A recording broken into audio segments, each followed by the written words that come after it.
যে পালাবো না বলে পালিয়ে যায় সে আসি আসি বলেও সে কখনো আসবে না। এগুলো রাজনৈতিক ভাবে এক ধরনের স্ট্যান্ড বাজি। অনেকেই বলেছেন হাসিনা নাকি দেশে আসবেন। উনি যদি দেশেই আসতেন উনার ছেলেকে উনি আমেরিকার নাগরিকত্ব নিয়ে রাখতেন না।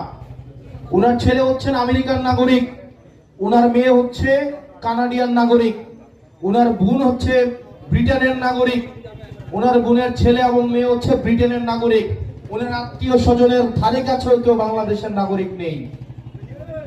এবং যে পালাবো না বলে পালিয়ে যায় সে আসি আসি বলেও সে কখনো আসবে না। তবে আমরা চাই সে আসুক, অবশ্যই আসুক।